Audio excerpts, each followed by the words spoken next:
thing. Whichever aspect that you're using, we can also key into that. Right now we are producing biodiesel to run even one of our Helios car. We're using that. And simple trans esterification process can do that.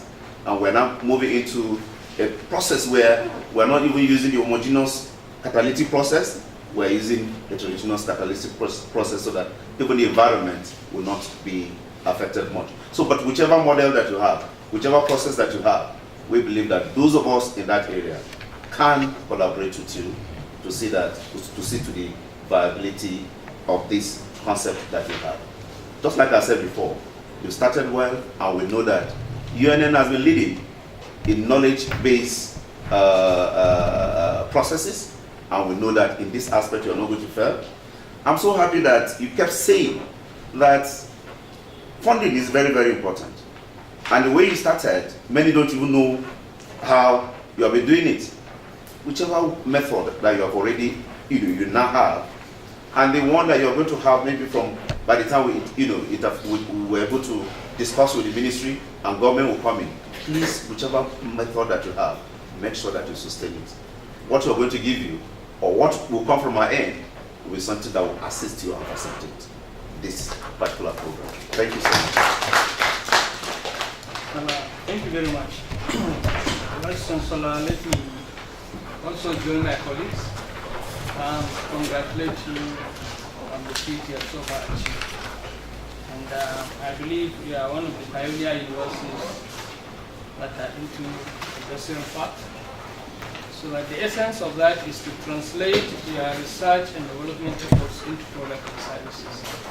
And that is a clear way of commercialization of research and development efforts.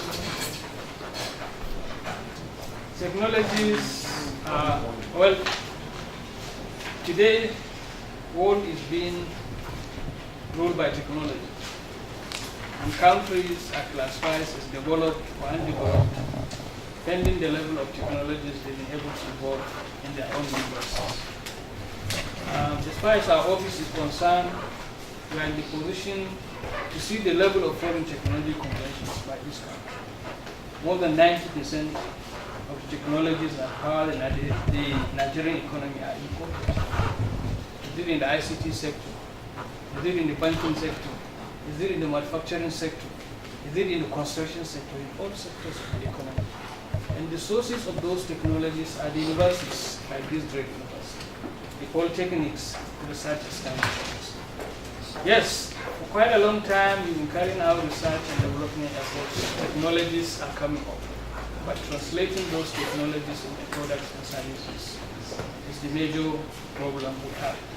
And I think that is what really sensitizes you to go into industrial park as a means of commercialization of the research and development efforts.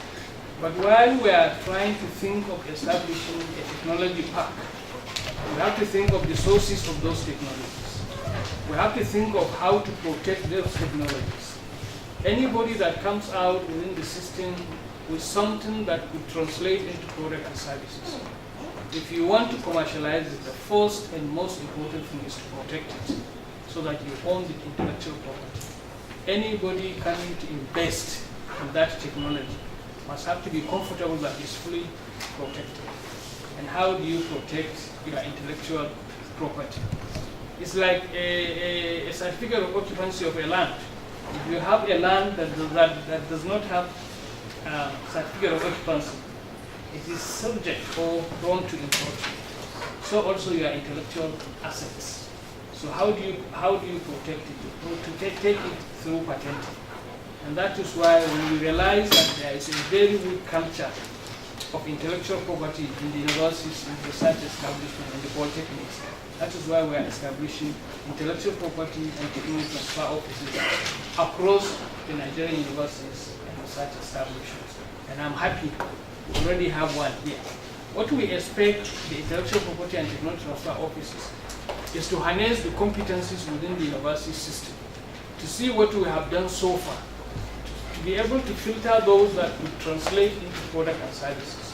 Before you go or before you rush and publish it, first of all protect it so that you have the monopoly of enjoying the benefits of your brain power. So we expect when any of you is able to come out with something striking that has potential to translate into product services, send the information to us. We'll help you fill the necessary forms, take it to the patent registry, pay the patenting fee. We only call you to come and collect your patent certificate. That is key. The other aspect is, yes, if you have not been able to patent your technology, that means private sector can come in and negotiate with you to translate those into product services. So we also need to change our culture. Since the sustainability of this park depends on the outputs that are coming from the university itself and the surrounding institutions, because they are products of research and development efforts. So apart from sensitizing them on intellectual property, we also need to, and I strongly believe, we also need to see how we can create linkages with industries. That is key.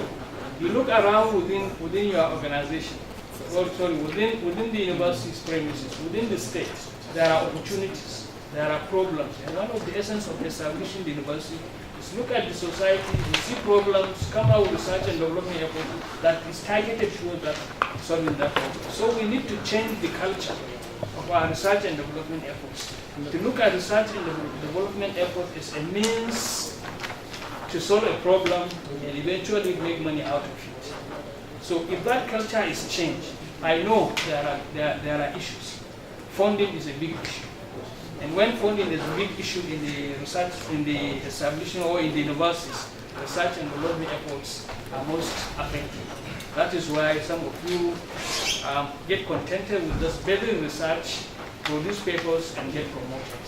The quantum of papers we produce in this country are on the high side, if you look at it at global level.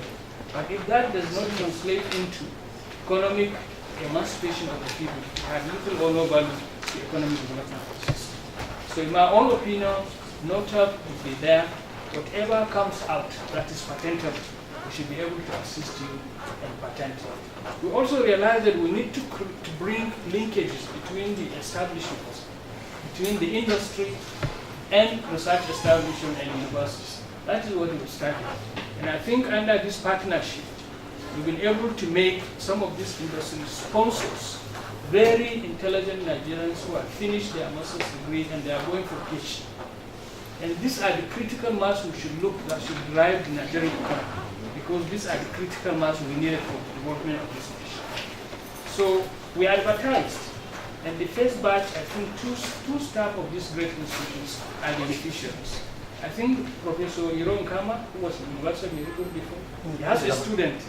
Yes, he has a student who is enjoying. Is it working with Nodu? I think the research and development effort is being sponsored by Nodu. What do you call them? Dufil company. They produce Nodus. And what the research and development efforts of that candidate is towards improving on certain qualities of the noodles. By the time he finishes, I'm telling you, it's ready for commercialization. And the companies are ready, and they are getting encouraged to go into this partnership. These are the areas where we also have some kind of maybe 2 or 3 candidates for the university to benefit. Then we also realize that how to further encourage linkages between the industries, because we need to bring the universities and industries closer. We feel because we are regulators, they have responsibility, what we call corporate social investment. We don't call it corporate social responsibility, corporate social investment. If you invest into the younger generation, you are investing for the development or for the future of this country. They say they don't carry their research and development efforts in the country because, particularly the multinationals, because they feel the infrastructure in our laboratories are weak. Then we feel as part of their social responsibility, they must also key in upgrading some of those laboratories so that they will be able to have partnership with the universities to carry out some of those research and development efforts they want to do. And we got some of them started keying in. PZ in particular, last 2 years, committed the sum of 150 million to upgrade 3 laboratories. And these laboratories have been successfully commissioned. Now the next thing was to establish partnership between those laboratories and PZ. And PZ has gone around to those laboratories and they are thinking of having collaborative research and development. So all in an effort to trying to see how we can translate research into product and services. That is what will sustain development of any science park or any technology park. The recent executive order 5, which the Honorable Minister championed, I think is a great revolution in this country. The executive order intends to ensure that any contract in this country that has science and technology component, Nigerians must be involved. But how can we involve Nigerians? We have to have a database of all our professionals, our competencies, so that if any of the multinationals coming into this country to do one or two things, and things of bringing in foreigners to come and undertake some of this, and we say, well, we press a button, we have so and so universities, and ensure that we use the competencies we have in this country. And while we feel we have advantage, comparative advantage in terms of raw materials also, some of them go as far back as China to import calcium carbonate. So when their file eventually came to us, we look at it, we ask them, why must we have to go to as far as China to import calcium carbonate? We have deposit of calcium carbonate across this nation. What's wrong with our calcium carbonate? The answer we received was it is full of quartz. Then we say, well, we need technology to remove those quartz, to upgrade them to the level we could use.